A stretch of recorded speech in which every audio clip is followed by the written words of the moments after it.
నిద్రిస్తున్న సింహాన్ని లేపకూడదు అనే ఒక విజ్ఞత ఈ ఉక్రెయిన్ జెలెన్స్కీకి లేదు, ట్రంప్కి లేదు, నాటో దేశాలకి లేదు. నిద్రిస్తున్న రష్యా, అది పుతిన్ 25 సంవత్సరాల అధ్యక్షుడిగా పనిచేసిన కేజీపీ అధినేత పుతిన్ని వాళ్ళు టచ్ చేశారు. రష్యా ఉక్రెయిన్ వారు 3.5 సంవత్సరాల నుంచి జరుగుతుంది. అలా జరిగేదాన్ని ఇస్తాంబుల్లో పీస్ డీల్ జరిగేటప్పుడు వాళ్ళు అనవసరంగా వెళ్ళి సింహాన్ని లెగ్గొట్టారు. 6,000 అణ్వాయుధాలు కలిగి ప్రపంచంలో అత్యంత అధునాతన సైనిక దళం, వైమానిక దళం, బెల్గరోడో లాంటి మిసైల్స్, ఏది బెల్గరోడో లాంటి అత్యాధునిక సాతాన్ మిసైల్స్ కలిగింది. సాతాన్ RS-24, RS-28 లాంటి మిసైల్స్ కలిగి ఇంకా ప్రపంచాన్ని, ఈ భూప్రపంచాన్ని 100 సార్లు బస్పీపటలం చేయగలిగిన శక్తి కలిగిన రష్యాని అనవసరంగా నిద్రిస్తున్న సింహాన్ని లెగ్గొట్టారు ఈ ట్రంప్, ఈ నాటో దేశాలు, ముఖ్యంగా ఈ జెలెన్స్కీ. ఏదో సాధించేద్దామని ఇప్పుడు రష్యా ప్రతిస్పందన మొదలైంది. ఈ పుతిన్ ఉగ్ర రూపం అంటే ఏంటో కనపడుతుంది. ఇక్కడ ఈ రష్యా యొక్క యుద్ధ తంత్రం ఎలా ఉందో తెలుసండి. ఈ యుద్ధ తంత్రం ఎన్ని న్యూస్లు మనం చూస్తూ ఉంటాం అన్నమాట. కానీ ఒక యుద్ధ తంత్రాన్ని చేస్తున్నాడు ఆయన. ప్రపంచానికి ఆయన యుద్ధ తంత్రం, అధునాతన యుద్ధ తంత్రం ఎలా ఉంటుందో చూపిస్తున్నాడు. ఎవరికండి? ట్రంప్కి చూపిస్తున్నాడు, అమెరికాకి. నాటో దేశాల 30 అణ్వస్త్ర దేశాలైన 30 అంటే అందులో ఉన్న ఫ్రాన్సు, బ్రిటన్కి అణ్వస్త్ర దేశాలు నాటో. ఈ నాటో దేశాలకు చూపిస్తున్నాడు యుద్ధ తంత్రాన్ని. ఇంకా ఉక్రెయిన్కి ఆయన చూపించేది లేదు, ఉక్రెయిన్ ఎలాగో కలుపుకుంటాడు.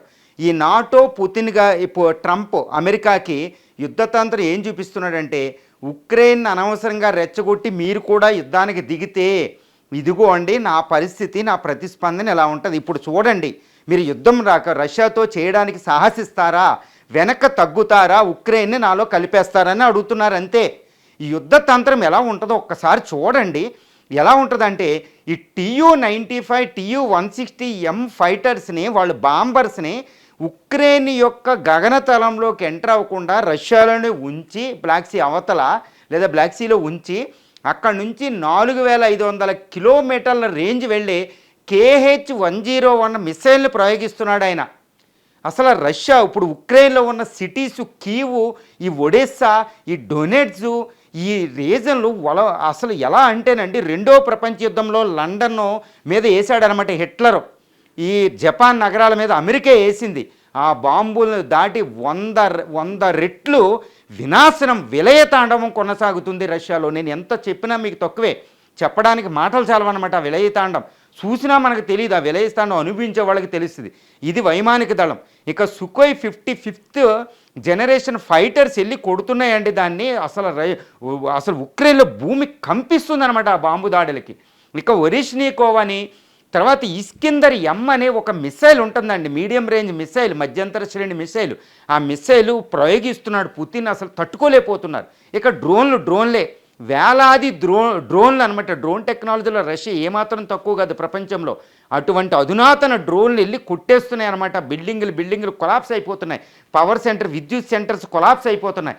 ఇక ఇంకోటి ఏంటంటే, ఇదంతా చేసేటప్పుడు మరి నాటో, అమెరికాలు ఏమైనా ప్రతిస్పందించినాయి అనుకోండి, దాని 3వ ప్రపంచ యుద్ధమే కదా.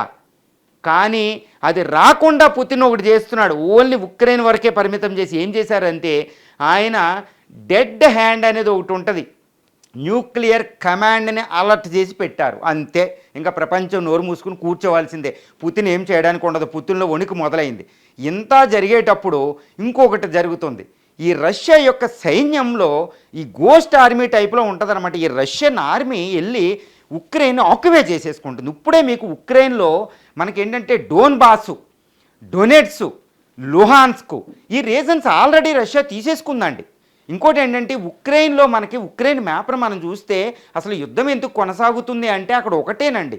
ఏంటంటే, ఈ ఉక్రెయిన్ అనేది ప్రపంచంలోనే ఎక్కువ రేర్ ఎర్త్ మినరల్స్ ఉందన్నమాట. ఈ రేర్ ఎర్త్ మినరల్స్, ఇదిగోండి రేర్ ఎర్త్ మినరల్స్ ఈ మ్యాప్లో ఉన్నది.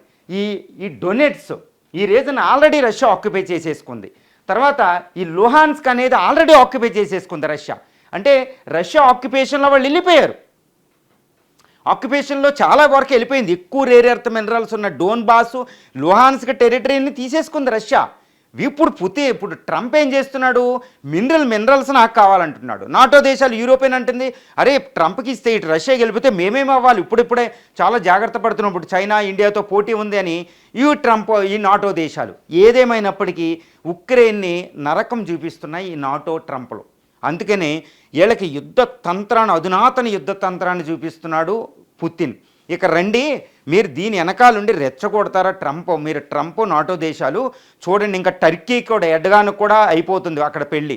ఇదిగో నీకు ఇలా ఉంటుంది రష్యా విలైతాండమని.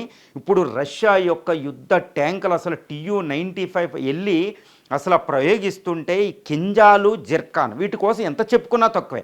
ఇప్పుడు కింజాలు జిర్కాన్ అనేవి ఇవి హైపర్సోనిక్ మిసైల్. ప్రపంచంలో ఇంకా ఏ దేశం కూడా హైపర్సోనిక్ వాడలేదు. రష్యా ఆల్రెడీ వాడేస్తుంది ఈ కింజాల్ జిర్కాన్ మిసైల్స్. అసలు విలయతాండం ఈ S-5th జనరేషన్ ఫైటర్స్తో ఈ కింజాలు జిర్కాన్ వెళ్తుంటేనండి వాటిని ప్రపంచంలో ఏది కూడా అడ్డుకోలేదు. ఇక అసలైన పుతిన్ యొక్క వార్నింగ్ ఎలా ఉందంటే, ఇప్పుడు ఈ ఉక్రెయిన్ జెలెన్స్కీకి అమెరికా కొన్ని మిసైల్స్ ఇచ్చింది, కొన్ని ఫైటర్స్ ఇచ్చింది F-16 అని, కొన్ని లాంగ్ రేంజ్ మిసైల్స్ ఇచ్చింది. తర్వాత ఎయిర్ డిఫెన్స్ సిస్టమ్ పెట్రోయిట్, మన S-400 మన దగ్గర ఉన్న లాంటిది పెట్రోయిట్ మిసైల్ సిస్టమ్ అని యాంటీ ఎయిర్ డిఫెన్స్ సిస్టమ్ అని ఒకటి ఉంటుంది, ఎయిర్ డిఫెన్స్ సిస్టమ్ ఉంది ఇవి. తర్వాత జర్మనీ టారస్ మిసైల్స్ ఉక్రెయిన్లో ఉన్నాయి. తర్వాత షాడో స్టామ్ అని బ్రిటన్ కొన్ని మిసైల్స్ ఇచ్చింది, ఫ్రాన్స్ కొన్ని ఇచ్చింది. వీటన్నిటినీ పుతిన్ ఏం చేస్తున్నారంటే ఈ స్టోర్ హౌస్ని పేల్చిపడేస్తున్నారు. ఇవి ఎక్కడున్నాయో అక్కడ ఒరిస్నిక్, అదేవిధంగా ఇస్కందర్ మిసైల్స్ని ఉధృతంగా వాడిపాడేస్తున్నాడు. ఇది జరిగేది. అంటే ఏంటి, అమెరికా ఆయుధాలని, జర్మనీ ఇచ్చిన ఆయుధాలని, బ్రిటన్ ఇచ్చిన ఆయుధాలని, ఫ్రాన్స్ ఇచ్చిన ఆయుధాలని, మిగిలిన నాటో దేశాలు ఇచ్చిన ఆయుధాలను అన్నిటినీ రష్యా సర్వనాశనం చేస్తుంది ఉక్రెయిన్. ఇంకా ఉక్రెయిన్ చేతులు ఏమీ ఉండదు, ఉక్రెయిన్ పవర్ సెంటర్స్ పోతున్నాయి. తర్వాత ఇంకో వార్నింగ్ ఏంటంటే, జెపరోజియా అని ఒక పెద్ద యూరోప్లోనే అతిపెద్ద అణు కర్మాగారం ఉంటుందండి, అణు విద్యుత్ కర్మాగారం. దాని చుట్టూరు మిసైల్ చేస్తున్నాడు. ఎందుకంటే దీన్ని మేము అణ్వాయుధాన్ని ఉపయోగించక్కర్లొద్దు, దీన్ని జెపరోజియాని పేల్చేస్తే ఒకప్పుడు చెర్నోబిల్ 1986లో పేలితే చెర్నోబిల్ పోతే యూరోప్ అంతా రేడియేషన్ ఎలా వచ్చిందో అది ఒక్కడ చాలు మీకని, అదేదో ప్రమాదం అని చెప్తాడనమాట. అంటే ఏంటంటే ఇక మూడో ప్రపంచ యుద్ధాన్ని పుతిన్ ఆపడంతోనే మూడో ప్రపంచ యుద్ధం జరిగితే మీకు ఎలా భర్తం ఉంటుందో రష్యా యొక్క పుతిన్ చూపిస్తున్నాడండి. ఈ యుద్ధ తంత్రం వెనకాల ఇటు చైనా, ఉత్తర కొరియా, భారతదేశం కూడా పరోక్షంగా డబ్బుల రూపంలో వాళ్ళు ఆయిల్ కొనుక్కొని ఈరోజు 44% ఆయిల్ మనం భారతదేశానికి దిగుమతి అయ్యేదే రష్యా నుంచి వస్తుంది. ఆ డబ్బులన్నీ చెల్లిస్తున్నాం, ఆ డబ్బులు చాలా ఉపయోగపడుతున్నాం, మనం రుణం తీర్చుకుంటున్నామండి. ఈ విధంగా ప్రపంచంలో అధునాతన యుద్ధ తంత్రం నిజంగా చెప్తున్నానండి మీకు అసలు చెప్తే నాకు మాటలో ఎలా చెప్పాలో, no words from my mouth is not sufficient enough to describe what kind of war is happening in Ukraine అండి. అసలు ఉక్రెయిన్లో ఇప్పుడు ప్రస్తుతం 4 రోజులు రష్యా ప్రతిస్పందించిన తర్వాత 3 రోజుల నుంచి జరిగే యుద్ధం చూస్తే మూడవ ప్రపంచ యుద్ధం ఎలా ఉండబోతుందో చూపుతుందనమాట. ఇంకొక రష్యా పుతిన్ చాలా తెలివిగా ఏదో పిచ్చోడు అనుకుంటారు, డిక్టేటర్ అని చెప్తారు వెస్ట్రన్ మీడియా, కాదు ఆయన ఈరోజు మూడో ప్రపంచ యుద్ధాన్ని ఆపారు. అందరూ ఏమనుకున్నారు, ఉక్రెయిన్ మీద అణుబాంబు వేస్తారు లేకపోతే నాటో మీద అణుబాంబులు వేస్తారని నేను కూడా అనుకున్నా. కానీ పుతిన్ గారు తంత్రం ఎలా ఉందంటే, అసలు అణ్వస్త్రాలు నాకు తీయవలసిన అవసరం ఏంటి, సాంప్రదాయ ఆయుధాలే నాకు చాలు, అంటే కన్వెన్షనల్ వార్ఫేర్ అంటారు, అది నాకు చాలు, అణ్వస్త్రాలు నేను తీయను, అణ్వస్త్రాలు తీయవలసి వస్తే మీరు ఉండరు అని చూపిస్తున్నాడు ఈరోజు. అంటే కీవ్ని భూపటలం. ఇంకా జరిగేది ఏంటంటే, అసలు జెలెన్స్కీ ఎక్కడున్నాడు, ఇప్పుడు ఉక్రెయిన్ ఒకప్పుడు కమేడియన్ ఎక్కడున్నాడు, అదే కమేడియన్ అని ట్రంపే చెప్పాడు, మనం పుతిన్ కూడా అనక్కలేదు, రష్యా నువ్వు కమేడియన్ లాగా చేస్తున్నావు, ఇక్కడ వైట్ హౌస్కి వచ్చి బయటకు పోవని తరిమేశాడు, గుర్తుందండి. ఈ కమేడియన్లే ఉంటాడు అనమాట. ఈ కమేడియన్కి అర్థం కాదు రష్యానికి వెలిగితే ఎలా ఉంటుంది. ఆయన ఏంటంటే నాటోకి రష్యాకి వారు పెట్టేసి కూర్చుందాం అనుకుంటారు, ఏమన్నా అమాయకుల వాళ్ళు, నీవే పోతావు అనేది తెలియదు. ఇప్పుడు జెలెన్స్కీ బ్రతుకున్నాడా లేదా, ఈ 3 రోజులు రష్యా ప్రతిస్పందన అసలు ఉన్నాడా చచ్చాడా అని ట్రంప్ ఈ వెస్టర్న్ ఇంటెలిజెన్స్ ఏజెన్సీస్ వాకప్ చేస్తున్నాయని తెలుస్తుంది. అసలు ట్రంప్ ఇప్పుడు పుతిన్ డైరెక్ట్గా జెలెన్స్కీకే టార్గెట్ పెట్టాడు, ఎందుకంటే పుతిన్ను కూడా అసాసినేట్ చేయడానికి జెలెన్స్కీ ట్రై చేశాడు. అసలు పుతిన్ రష్యా మీద అన్వాయిస్తా ఏదో ఈ డ్రోన్లు వేసేసి నేను ఏదో సాధించేశానంటే అది రష్యా, ఆ రష్యాతో వెళ్ళకూడదు. ఎందుకంటే అత్యాధునిక యుఎస్ఎస్ఆర్ ఒక 70 సంవత్సరాల పాటు వాళ్ళు ఆయుధాలను పోగు చేసి ఉన్నారు. వాళ్ళు అమెరికాయే దాని ముందు నిలవదు. పెద్ద పెద్ద దేశాలు, నాటో దేశాలు, 32 దేశాలు, నాటో దేశాలు కలిసినా రష్యాను ఓడించడం అసంభవం. మరి ఉక్రెయిన్ని జెలెన్స్కీకి ఏం పట్టింది అంటే ప్రపంచాన్ని ఆపదలోకి గెంటడం. అందుకని జెలెన్స్కీకి తగ్గాలి, జెలెన్స్కీ పదవీచ్యుతులు అవ్వాలి. ఇక లాస్ట్ ఏంటంటే యుద్ధతంత్రం లక్ష్యం ఎందుకు చేస్తున్నాడంటే పాశ్చాత్య దేశాలకి, నాటో దేశాలకి, అమెరికాకి చెప్తున్నాడు, మీరు యుద్ధానికి రాకండి, ఉంటే ఎలా ఉంటుంది, ఇంకా సపోర్ట్ చేయకండి, మీ ఆయుధాలు నేను పేల్చేస్తున్నా. 2, ఈ పీస్ డీల్ కుదిరితే పీస్ డీల్ ఒకటి పెట్టారు పుతిన్. ఏంటి, ఉక్రెయిన్ మొత్తం నాకు స్వాధీనం చేయండి, జెలెన్స్కీ పదవీచ్యుతి అవ్వాలి. వాళ్ళు ఒప్పుకుంటలే. ఇంకేంటి, ఈ 4 రోజుల యుద్ధంతో జెలెన్స్కీని చంపడమా, జెలెన్స్కీని పదవీచ్యుతం చేయడమా? జెలెన్స్కీని పదవీచ్యుతి చేయడానికి పుతిన్ ఉపయోగించే అస్త్రం ఏంటి, ఉక్రేనియన్ ప్రజల యొక్క మనసుని కొట్లేస్తున్నాడు. ఏ విధంగా, అందరూ అణ్వస్త్రాలు వేస్తారని భయపడుతున్నారు. కానీ ఆయన ఏం చేస్తున్నాడంటే ప్రజలను మ్యాక్సిమం అవాయిడ్ చేసి ఉక్రేనియన్ సైన్యాన్నే చంపి అక్కడున్న రష్యన్స్ ప్రజల్లో, ఉక్రేనియన్ ప్రజల్లో పుతిన్ నాకు మంచోడని క్రియేట్ చేస్తున్నాడు. ఎందుకంటే ఆయన ఇంకా వినాశం చేస్తే ప్రజలు చనిపోవాలి. అణ్వస్త్రం యూజ్ చేయడం లేదు, జపరోజియాని పేల్చడం లేదు. సో ఉక్రెయినియన్ ప్రజలకు ఒకటి అనిపిస్తుంది, రష్యాతో యుద్ధం చేసి గెలవడం అనేది అసంభవం. ఈ జెలెన్స్కీ గాడు వీళ్ళ చేతిలో పావైపోయాడు. ఇదంతా కాదు, రష్యాకి సపోర్ట్ చేస్తే రష్యాలో కలిసిపోతే ఇంకా ఎక్కువ రక్షణ ఉంటుంది, ప్రశాంతంగా ఉంటామని ఉక్రెయిన్ ప్రజల్లో ఒక అద్భుతమైన పరివర్తన అనేది ఒకటి తెప్పిస్తున్నారు పుతిన్ గారు ఇక్కడ. అంటే ఉక్రెయినియన్ ప్రజలకి రష్యాలో కలవడం ఇష్టం. ఆల్రెడీ సగం ప్రజలు రష్యన్ భాష మాట్లాడేవాళ్ళే అక్కడ. సో ఆ విధంగా ఉక్రెయిన్ మొత్తం ఆక్యుపై చేసుకుని లోపల పెట్టుకుంటున్నాడు. ఉక్రెయిన్ అనేది ఇంకా రష్యాలో ఒక అంతర్భాగం అయిపోతుంది, ఇంకా ఆపడం కుదరదు. నాటో దేశాలు ఒప్పుకున్నా, ట్రంప్ ఒప్పుకున్నా ఒప్పుకోకపోయినా జరిగేది ఇదే. ఎందుకంటే రష్యాతో వాళ్ళు వారికి వెళ్ళరు, ఇదిగో యుద్ధతంత్రం చూస్తున్నారు.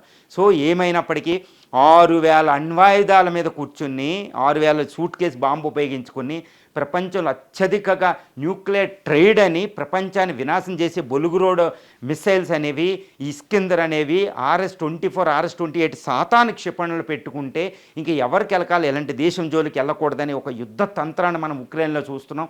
ప్రపంచం వణికిపోతుంది. కానీ 3వ ప్రపంచ యుద్ధం రాకుండా ఉండడానికి అణ్వస్త్రం అనేది తీయడం లేదు కాబట్టి సంతోషం. ఈ విషయంలో మోడీ చాలా కీలక పాత్ర పోషించారని కూడా తెలుస్తుంది. మోడీ ఏమని చెప్పారంటే, మీరు అణ్వస్త్రాన్ని ఉపయోగించకండి, వెళ్ళండి అని. ఈ ట్రంప్ కూడా పుతిన్కి ఫోన్ చేస్తే పుతిన్ పట్టించుకోకుండా ఉన్నాడు కాబట్టి ట్రంప్ ఏమంటున్నాడు, let's do the war for a while, కొంతసేపు యుద్ధం చేసుకునేవాడిని, నేను వస్తానని ఏదో బేరాలు పలుకుతున్నాడు. అప్పుడు ట్రంప్ కూడా సైడ్కి వెళ్ళిపోయాడు. ఇంకా పుతిన్ ఎవరి మాట వినడు. ఆయన యుద్ధ లక్ష్యం ఉక్రెయిన్ మీద జెలెన్స్కీని పదవీచ్యుతి చేసి ఉక్రెయిన్ కలుపుకోవడం, ఇంకా ఏ గొడవ ఉండదు, రష్యాకి రక్షణ ఉంటుంది. ఇది పుతిన్. ఈ పుతిన్ యుద్ధతంత్రం ఇంకా కొన్ని రోజులు కొనసాగబోతుంది. ఈ యుద్ధతంత్రంలో ఆయన వాడే అధునాతన ఆయుధాల మీదే ఈరోజు భారత చూపు. అధునాతన ఆయుధాలను కూడా చూస్తున్నారు. ఈ సైబర్ వైర్ఫైర్ అని, ఈ అన్ని రకాల యుద్ధతంత్రం ఈరోజు మనం ఉక్రెయిన్లో చూస్తున్నాం. అది రష్యా యొక్క శక్తి. రష్యా యొక్క శక్తికి జవహార్ చెప్పాలి. రష్యా యొక్క శక్తి చూసి ట్రంప్, నాటో దేశాలు వణికిపోతున్నాయి. అంటే 3వ ప్రపంచ యుద్ధాన్ని ఆపినట్టు పుతిన్ గారని మనకి ఇక్కడ అవగతం అవుతుంది.